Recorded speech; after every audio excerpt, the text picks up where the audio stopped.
Siku chache kabla hata ya kuitwa baba na mama, tayari penzi limeanza kuyumba.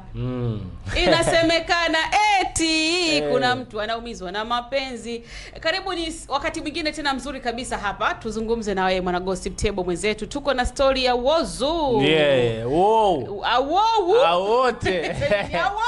Mambo ni mengi. Kuna story Ching ambayo Whozu aliweza kuposti maneno kwenye Insta story yake, maneno ambayo yamezua mjadala mkubwa na gumzo mtandaoni mpaka watu kujiuliza na kuhisi kwamba huenda Whozu kuna maumivu makali ambayo anapitia kiasi kwamba ameamua kuyaweka hadharani. Whozu aliandika maneno haya: unajitoa kwenye maisha ya mtu ukiamini unampenda, ila mwisho unaonekana king'ang'a. King'ang'a. Ni wivu tu kaongea hapo. Whozu kaongea kwa wivu. Huenda hawako sawa labda na Wema. Na ni kweli inawezekana kwa wako sawa, kwa sababu mpaka unaandika kupitia public Instagram, watu wanaona vitu kama hivyo. Umeelewa? Maana yake inawezekana hiyo issue haijatokea jana au leo. Umeelewa? Imeshatokea baada ya siku 3 huko nyuma. Umeelewa? Sasa zile kutokuvumilia ukaona sabora upost. Umeelewa? Na so kila ambacho kuna watu wanaposti matukio kwa miemko. Yes. Yaani muda huo kitakachokuja kichwani anakiposti. Kwamba mimi si star. Akumbe ajui kwamba wewe unachokiposti huwa kinatengeneza attention kwa wale ambao wanakisoma au wanakiona. Sometimes hasira hasara. Ni hasira hasara. Kwa sababu unaweza ukatumia hasira baadaye ukaja ukajuta. Ukafanya kitu kwa hasira zako baadaye ukaja ukajuta. Kwa hiyo hasira inakuwa ni hasara tu. Na hatujui kuna nini ambacho kinaendelea. Kwa sababu habari picha za mwanzo tuliziona kwamba Wema Sepetu na Whozu wanatarajia kupata mtoto. Zikaja habari picha nyingine zikaja kwamba tukaona kitumbo kinaendelea kukua, mapenzi shata. Tukaja tukaona tena Whozu na Wema, yani unajua ile closing ya karibu mtu na mzazi mwenzake anatarajia mtoto. Unajua zile. Sasa katika hapo mahusiano hayo ambao watu wanalea watu watatu, manake namzungumzia Whozu, namzungumzia Wema Sepetu na kiumbe ambacho kipo tumboni tunachokisubiria kitoke. Umeelewa? So kuna kuja sasa mkanganyiko wa maneno ambayo yanatupa sisi sitofahamu. Maana yake hatujajua sasa ni utani ama kuna ukweli ndani yake au kuna attention tunatengenezewa, kwa sababu wao ni wasanii. Unaweza ukasema inawezekana watutengenezea tu issue, hatujazungumzia muda mrefu watu wanaona. Unakumbuka Wema Sepetu kuna kipindi tulikuwa tunamzungumzia hapa. Tumemzungumzia baadaye tukaja tukasikia kitumbo. Yeye akaja akaposti akasema nimechoka kusemwa, nimechoka kila siku ndo fimbo mnaonipigia, yani hapo mnaponipata ndo mnaona nimechoka jamani, kama ujauzito sitopata. Baada ya mwezi mmoja tukaja tukasikia Wema Sepetu ana mimba. Au anataka kujifungua, kwa wanatuandaa kisaikolojia. Umeelewa? Baada hapo tukaja tukaona kabisa kwenye ile nini wenyewe CT scan sijui ndo nini. Wenyewe wanajua. Ultrasound. Tumeona. Kwa kabisa bwana kweli kuna kiumbe kinapumua. Ni kitu ambacho ni reality kabisa tumekiona. Sasa katika unajua mwanamke anapokuwa katika ujauzito huwa anapitia changamoto nyingi sana. Umeelewa? Na ndio maana sometimes hata Whozu anaweza kaandika haya maneno kutokana na labda mimba inasumbua, haimtaki baba. Yani so kuna mimba yani mimba hataki kulala na baba ananuka kibebeo. Usumbufu. Yani inakuwa usumbufu. Baba akija ni anasonywa. Yani mimba siko hivyo. Sasa inawezekana hii ndikawa ni sababu. Kwa sababu kuna sababu gani nyingine? Alafu ile kauli ya Whozu kusema kwamba unaonekana king'ang'a. Siku zote naamini katika mahusiano sio wote mnapendana 100%. Lazima kuna mmoja anazidi. Kwa kutokana na kauli ya Whozu kwamba Whozu yeye mapenzi yake kwa Wema ni mengi, ndio penzi la Whozu, upendo wa Whozu ndio unaoshikilia ile mahusiano. Unless otherwise wasingekuwa pamoja mpaka sasa hivi. Inavyoonekana. Kwa hivyo inavyoonekana hata Whozu ndio kashikilia hilo uhusiano lake na Wema. Kwa hiyo timisi kwamba labda Wema yuko na Whozu lakini hana mapenzi yale sana. Yeah, unajua Ndio maana Whozu kapambana hadi mimba imenini. Sijui nikagongee nyagi. Au nikagongee bebe. Nikagongee banana. Umewaza nini? Yeah, nakumbuka kipindi ambacho Whozu anatoka na anaendelea kufanya harakati zake za muziki, baadaye akaingia kwenye mahusiano. Tukumbuke kwamba mahusiano ya Whozu kwanza kwa Wema Sepetu. Alianza kwa Tunda.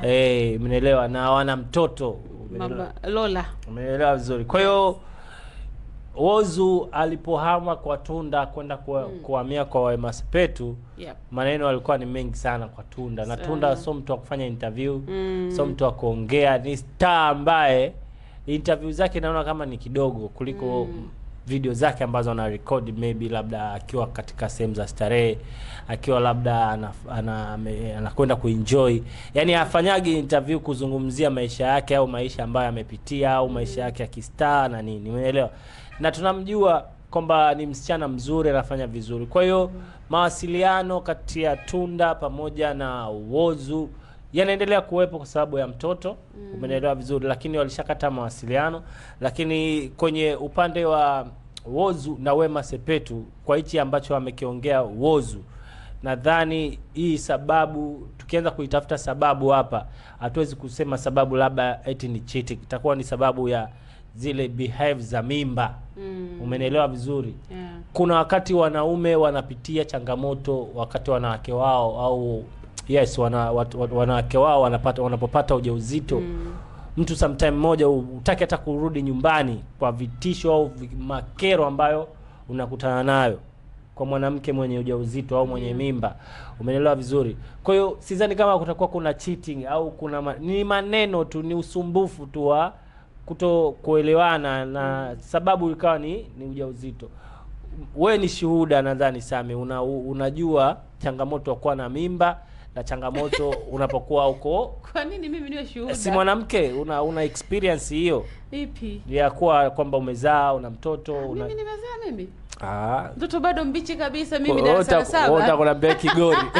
Ni bado darasa la 7 kabisa, nimemaliza juzi. Okay, naelewa. Ndio maana nakwambia kuna mimba zingine zinawachukia baba zao.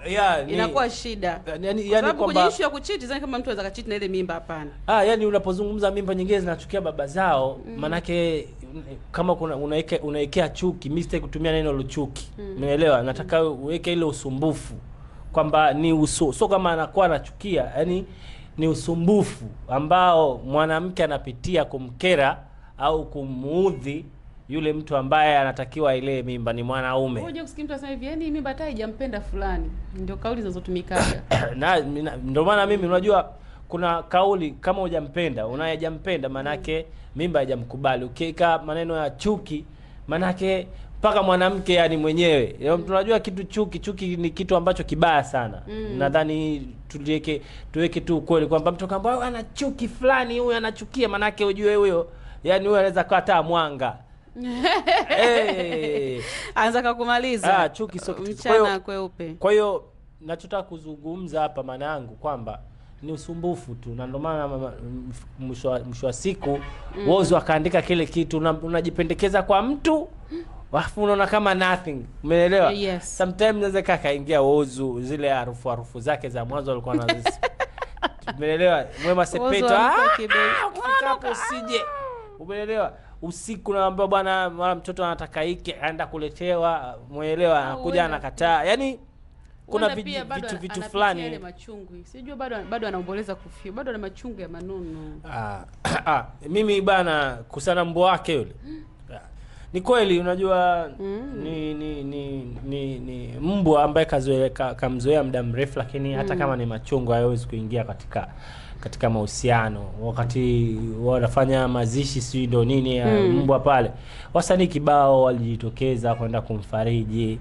Na yule sio binadamu kusema eti ni tutakuwa na stress sana, japokuwa ni kiumbe kina nafasi yake duniani na nini, lakini all in all kwamba sidhani kama itakuwa hiyo ni sababu. Bana, itakuwa sababu yao labda tusikie mabadiliko mengine. Labda hatuwezi kusema eti mimba soyo ya Whozu. Sio, umeelewa vizuri? Sababu itakuwa ni nini? Sababu itakuwa hiyo ni mimba tu, hamna kitu kingine hapo. Basi sawa, sababu huenda ni hiyo mimba, lakini pole sana kwa Whozu wa kile ambacho unakipitia, huenda sasa tukifahamu, tunabaki kuhisi, tunakuunganisha doti. Sawa, na kukumbusha tu mtazamaji na mfuatiliaji wa The Gossip Table, usisahau kusubscribe, kudrop comment yako hapo kwa kile ambacho tumekizungumza hapa. Alafu kitu kingine kikubwa zaidi, una like, una share, unakuwa unyamwezi mwingi, unakuwa na familia wetu bora kabisa. Mimi hapa ni Sammy baby. Yeah, mimi naitwa Ching the baddest, ndimu mtumbadi. Tukutane tena wakati mwingine. Pia usisahau kutufollow kupitia account ya Instagram, Facebook, TikTok, tuko live 69 Media TZ.